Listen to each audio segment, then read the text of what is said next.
नमस्कार दर्शकों, आज हम आपको आज से लगभग 500 वर्ष पूर्व हुई एक ऐसी अद्भुत घटना से रूबरू कराने जा रहे हैं जो स्वयं कबीर साहिब जी द्वारा की गई थी। जी हाँ दर्शकों, हम उन्हीं कबीर जी की बात कर रहे हैं जिनकी तस्वीर इस समय आपके मस्तिष्क में चल रही है, जिन्हें आज सारी दुनिया एक कवि के रूप में जानती है। वही प्रसिद्ध कवि जिनके दोहे और साखी हम स्कूलों की किताबों में पढ़ते हैं। वही कबीर जिनके दोहे हर किसी की जुबान पर होते हैं, फिर वो चाहे कोई संत हो या कोई आम आदमी। यानी हम कह सकते हैं कि कबीर जी के दोहे और साखियों के बिना एक व्यक्ति को अपने जीवन की कल्पना करना संभव नहीं, क्योंकि कभी न कभी प्रत्येक व्यक्ति को कबीर जी के दोहे या साखी सुनने या पढ़ने का अवसर अवश्य प्रदान होता है।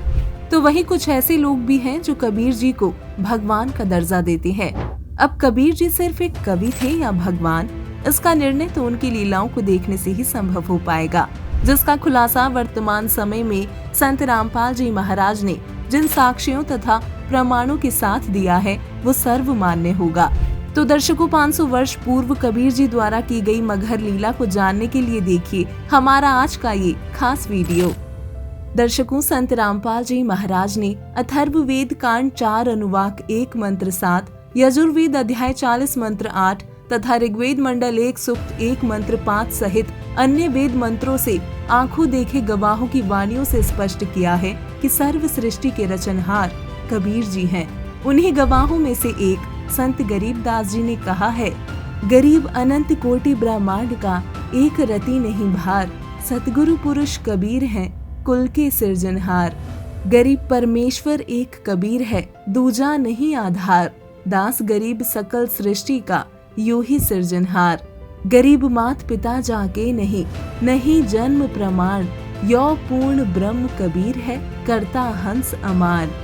दर्शकों, कबीर साहिब जी अपने रितधाम यानी सतलोक से चलकर इस पावन धरा पर आज से लगभग 600 वर्ष पूर्व सन 1398 विक्रमी संवत 1455 ज्येष्ठ मास सुदी पूर्णमासी को ब्रह्म मुहूर्त में काशी की लहरतारा नामक तालाब में विकसित कमल के फूल पर एक नवजात शिशु के रूप में अवतरित हुए थे और सारी सृष्टि को रचने वाले कबीर परमात्मा काशी में 120 वर्ष तक एक साधारण व्यक्ति की तरह कपड़ा बुनते हुए जुलाहे की लीला किए तथा लोगों को पूर्ण परमात्मा तथा सतलोक की जानकारी देते हुए अपने सद्ज्ञान का प्रचार किया। कबीर परमेश्वर जी ने उस समय लोगों के बीच फैले हुए जातिवाद, छुआछूत और पाखंडवाद को समाप्त कर अवगत कराया कि यहाँ न कोई ऊंचा है न कोई नीचा, सभी एक परमात्मा के ही बच्चे हैं।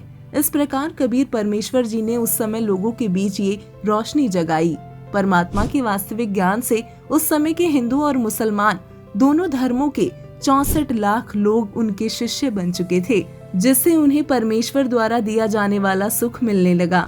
किंतु कबीर परमेश्वर जी का ज्ञान चारों ओर फैलता देख उस समय के पंडित, ब्राह्मण, मुल्ला, काजी कबीर परमेश्वर जी से ईर्ष्या करने लगे और लोगों के बीच ये अफवाहें फैलाई गई कि जो व्यक्ति मगहर में मरता है वो नरक जाता है तथा जो व्यक्ति काशी में मरता है वो सीधे स्वर्ग जाता है। जबकि कबीर जी कहा करते थे कि जो सही विधि से सत्य साधना करता है वो संसार की किसी भी जगह अपना शरीर त्यागे, वो अपनी भक्ति के आधार पर ऊपर के लोगों को ही प्राप्त करता है। कबीर परमेश्वर जी ने लोगों के बीच फैले इसी भ्रम को दूर करने के लिए काशी छोड़ मगहर में शरीर त्यागने की बात कही और इन पंडितों व ब्राह्मणों से कहा कि आप सभी अपने अपने ज्योतिष शास्त्र सभी साथ रख लेना और लोगों को बताना कि मैं स्वर्ग जाता हूँ या इससे भी ऊपर कोई अन्य लोक में। जिसकी बात कबीर परमेश्वर काशी से मगहर की ओर 120 वर्ष की उम्र में लीला करते हुए पैदल चल पड़ते हैं। उन्हें जो देखता वो उनके पीछे चल पड़ता। काशी के राजा बीर सिंह बघेल, जो परमेश्वर कबीर साहिब के शिष्य बन चुके थे, सूचना मिलने पर सेना को साथ लेकर चल पड़ते हैं। वहीं दूसरी ओर मगहर रियासत के नवाब बिजली खान पठान भी कबीर साहिब के शिष्य हो चुके थे। सूचना मिलने पर वो भी अपनी सेना साथ लेकर कबीर परमेश्वर जी के दर्शनार्थ के लिए निकल पड़ते हैं। दोनों राजा इस उद्देश्य से अपने साथ सेना लाए थे कि कबीर जी के शरीर त्यागने के बाद उनके शरीर का अंतिम संस्कार हम अपनी धार्मिक रीति से करेंगे। कबीर परमेश्वर जी की इस लीला को देखने के लिए हजारों की संख्या में दर्शक और शिष्य उनके साथ मगहर गए। कबीर परमेश्वर ने जब मगहर पहुंचकर बहते हुए जल में स्नान करने की बात कही तो बिजली खान पठान ने बताया कि कबीर जी यहाँ एक आमी नाम की नदी बहा करती थी, किंतु शिवजी की श्राप के कारण आज वो सूखी पड़ी है। लेकिन आपके नहाने के लिए हमने पानी की व्यवस्था कर रखी है। तभी परमेश्वर कबीर जी ने कहा कि दिखाओ वो नदी कहाँ है। उस नदी के पास पहुंचकर कबीर साहिब ने एक ट्रैफिक पुलिस की तरह चलने का इशारा किया। देखते ही देखते थोड़ी दूर जमीन पर से जोर से पानी का फुआरा सा फटा और कुछ ही देर में नदी जल से पूरी तरह पहले जैसी बहने लगी। परमेश्वर कबीर जी की ये लीला देख वहां मौजूद लोग हैरान तथा खुशी से गदगद हो गए।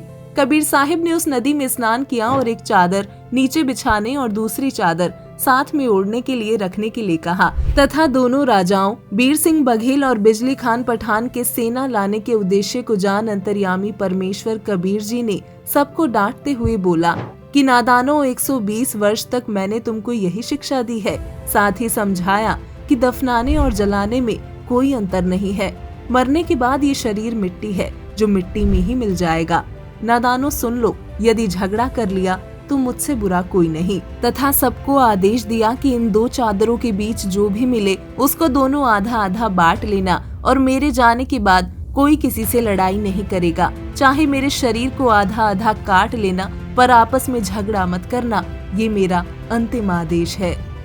इसके बाद कबीर परमेश्वर ने माह महीने की शुक्ल पक्ष तिथि एकादशी विक्रमी संवत 1575 सन 1518 को एक चादर नीचे बिछाई, जिस पर भक्तों ने कुछ फूल डाल दिए थे और उस पर लेटकर दूसरी चादर अपने ऊपर ओढ़ ली। जिसकी थोड़ी ही देर बाद आकाशवाणी हुई कि चादर उठाकर देख लो, उसमें कोई शरीर नहीं है। और पंडितों, अपने पोथी पत्रे खोलकर देख लो, मैं तो जा रहा हूँ स्वर्ग से भी ऊपर अपने अमर धाम सतलोक को। ये आकाशवाणी सुन जब चादर हटाई गई तो वहाँ केवल फूल ही फूल पड़े थे। जब सभी ने आसमान की ओर देखा तो उन्हें प्रकाश पुंज का गोला दिखाई दिया। कबीर प्रभु की ये लीला देख दोनों राजा समेत हिंदू मुसलमान आपस में गले मिलकर रोने लगे और परमेश्वर कबीर जी से क्षमा मांगने लगे तथा कहने लगे कि हम समझे ही नहीं, ये तो वास्तव में अल्लाह आए हुए थे, परमेश्वर आए हुए थे। इस तरह परमेश्वर कबीर जी ने दोनों राजाओं के बीच एक भयंकर युद्ध होने से रोक दिया तथा दोनों धर्मों के लोगों में एक भाईचारे तथा धार्मिक सामंजस्य का बीज बो गए, जिसका प्रमाण हमें मगहर वर्तमान जिला संत कबीर नगर में देखने को मिलता है, जहां दोनों धर्मों हिंदुओं तथा मुसलमानों ने कबीर साहिब के शरीर के स्थान पर मिले एक एक चादर तथा आधे आधे सुगंधित फूल लेकर 100 फीट के अंतर पर एक एक यादगार भिन्न भिन्न बनाई हुई है। दर्शकों, जिस तरह तुलसीदास जी ने रामायण की लाखों वर्ष पूर्व घटी घटनाओं को रामचरितमानस में ज्यों का त्यों लिख दिया था, इसी तरह कबीर साहिब की मगहर लीला के विषय में संत गरीबदास जी ने लिखा है। गरीब काशी तजकर मगहर पहुँचे, ऐसा निश्चय कहिए, सदगुरु साखी समझ ले भाई, धीर पकड़ थीर रहिए। गरीब काशी मरे सुपावी मुक्ति को, मगहर गधा होई, पुरुष कबीर चले मगहर को, ऐसा निश्चय जोई। गरीब काशी के तो पंडित कूके, मगहर मरो न भाई, वहाँ तो पृथ्वी सूची नाही, तिरसंख पड़या बिललाई। गरीब काशी तजकर मगहर चाले, किया कबीर पियाना, चादर फूल बिछे ही छोड़े, दिया मोक्ष परवाना। दर्शकों, इस तरह कबीर परमात्मा ने पूरे भक्त समाज को ये संदेश दिया कि सही विधि से भक्ति करने वाला व्यक्ति अपने परम धाम यानी सतलोक को ही प्राप्त होता है, चाहे वो किसी भी धर्म जाति का हो तथा चाहे वो किसी भी स्थान पर अपने प्राण त्यागे।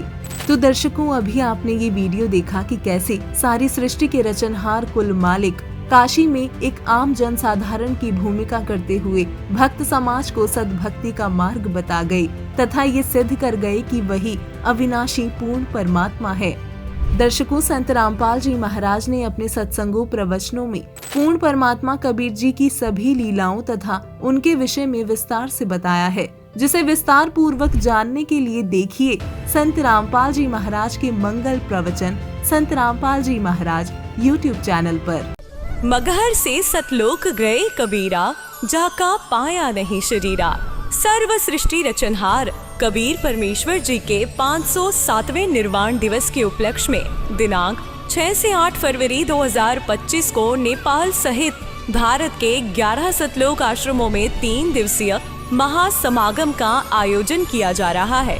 इस शुभ अवसर पर दहेज मुक्त विवाह, रक्तदान शिविर, नेत्र व दंत जांच चिकित्सा, आध्यात्मिक प्रदर्शनी, विशाल सत्संग और विशाल भंडारे का आयोजन किया गया है। आप सभी को इस अद्वितीय कार्यक्रम में सादर आमंत्रित किया जाता है। आपसे विनम्र आग्रह है कि अपने परिवार सहित इस कार्यक्रम में पधार कर इस आयोजन की शोभा बढ़ाए और जगत गुरु तत्वदर्शी संत रामपाल जी महाराज के सानिध्य में होने वाले इस विशाल सत्संग व अमृतमय भंडारे का आनंद प्राप्त करें। इस भव्य कार्यक्रम का आयोजन सभी सतलोक आश्रमों में किया जाएगा। इस कार्यक्रम का सीधा प्रसारण सतलोक आश्रम श्री धनाना धाम, तहसील गोहाना, जिला सोनीपत, हरियाणा से आप 8 फरवरी 2025 को सुबह 9:10 से साधना टीवी चैनल, संत रामपाल जी महाराज यूट्यूब चैनल और स्पिरिचुअल लीडर संत रामपाल जी पर देख सकते हैं।